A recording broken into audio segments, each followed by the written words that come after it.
বিসমিল্লাহির রহমানির রহিম। আসসালামু আলাইকুম। একসময় একটি মানুষ ছিল যে জীবনের দুশ্চিন্তায় দিন কাটাতো।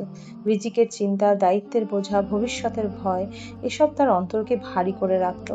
একদিন সে ইমাম হাসান বসরি রহমাতুল্লাহির কাছে এসে জিজ্ঞেস করলো, হুজুর, কিভাবে আমি শান্তিতে থাকতে পারি? তো ইমাম বসরি রহমাতুল্লাহি কোমল স্বরে বললেন, যেদিন তুমি বুঝবে যে তোমার রিজিক তোমার জন্য আলাদা করে নির্ধারণ করা হয়েছে, কেউ তা কমাতে বা বাড়াতে পারবে না, সেদিন থেকেই তোমার দুশ্চিন্তা কমে যাবে।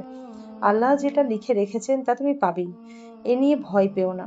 মানুষটি গভীরভাবে শুনছিল। তখন ইমাম বাসির রহমতুল্লাহি আবারও বললেন, আর যখন বুঝবে যে আল্লাহ তোমার ওপর কিছু দায়িত্ব রেখেছেন যা তোমাকে ছাড়া আর কেউ পূরণ করতে পারবে না, তখন তুমি আল্লাহর হক ও নিজের দায়িত্ব পালন করতে মনোযোগী হবে, কারণ তা তোমারই আমানত।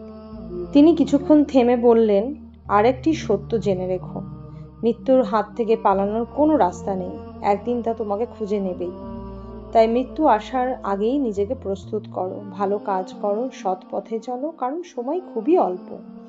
শেষে তিনি বললেন এমন একটি কথা যা মানুষের অন্তর কাঁপিয়ে দিল, যেদিন তুমি অনুভব করবে যে আল্লাহ সব সময় তোমাকে দেখছেন, তোমার প্রতিটি কথা, কাজ, ভাবনা তার কাছে জানা, সেদিন তুমি কোনো ভুল কাজে হাত বাড়াতে সাহস পাবে না। তখন তোমার জীবনই বদলে যাবে।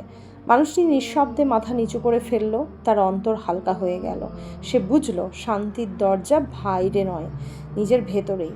আর সেই দরজা খুলে দেয় বিশ্বাস, দায়িত্ব, প্রস্তুতি এবং আল্লাহর প্রতি সচেতনতা।